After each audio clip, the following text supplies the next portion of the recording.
Even the slightest hint of a smile could cause a storm of passions. Absolutely any seller of black fabrics instantly received orders from the royal palace. Everyday life was suddenly shrouded in darkness. The eldest son was the first to succumb to the pressure, promising his mother, "We will declare you insane." The only thing the queen was capable of was to sigh. Severe mental pain dragged Queen Victoria into sadness for a long time. Neither her son's wedding nor state duties could destroy her mood, colored by minor keys. The life of the English ruler gained meaning thanks to her beloved husband Albert, and although she had to take on the duties of the monarch, Victoria still needed support and consolation, and in this role she turned to food. In early childhood, when she was just the daughter of the Duke of Kent, Victoria had to listen to the strict instructions of her domineering mother. She developed a special system of education for her, in which study and useful activities occupied almost all of her time. Even for a small dog, which the girl adored, she was allocated only half an hour a day. There were no friends of the same age nearby. Everything was clearly regulated, including breakfasts, lunches, and dinners. Victoria, the future heir to the throne, received such a meager and low-calorie diet, as if she had grown up in a poor hut. Meat was present in her diet once or twice a week. Tea was provided only on holidays. In the evening, she was served only a piece of bread with milk for dinner, while sweets, jam, and other joys were forbidden. Even the oil was only available on special occasions. The Duchess of Kent held the belief that it was important for Victoria to show fortitude and not pay attention to trifles. Everything that was considered redundant or unnecessary from the point of view of the mother was excluded from the future routine of the queen's life, including food. Her skin was pale, her figure was thin, and her height was small. "My childhood was full of longing," she would later remark. The only compromise was made regarding toys. Victoria had an extensive collection of more than 100 expensive porcelain dolls. These stunning creatures were dressed up better than the girl herself. After all, her mother's old dresses were sewn for them. Nevertheless, the tougher the situation became, the more stubborn Victoria became.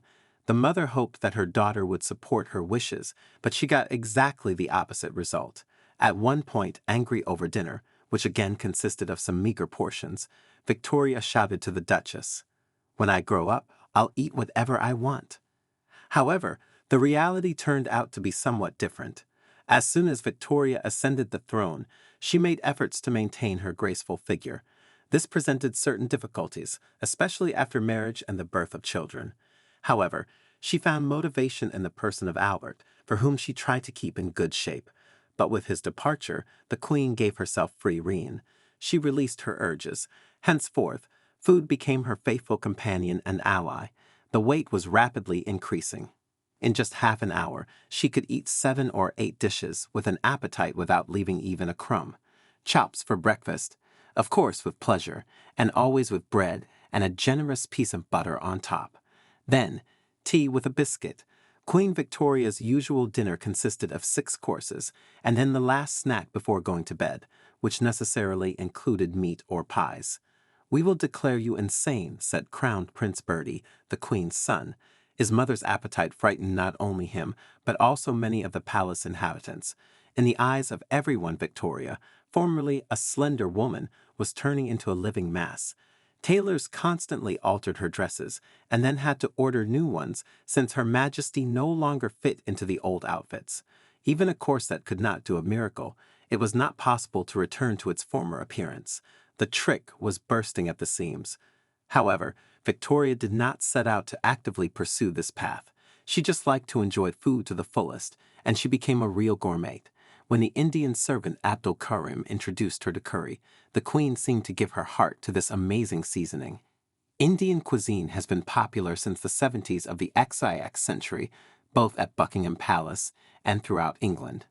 Fruits, cakes, compotes, and waffles have become a frequent part of her diet.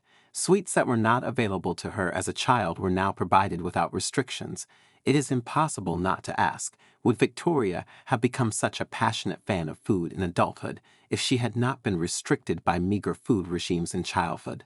Many historians claim that the Duchess of Kent clearly influenced her daughter's further eating habits. In the final years of her life, The Queen's waist shrank to 120 centimeters, which made it difficult for her to move and breathe.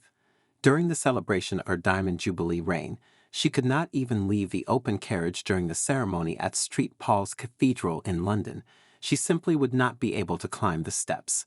On January 22, 1901, Queen Victoria died at the age of more than venerable, at 81.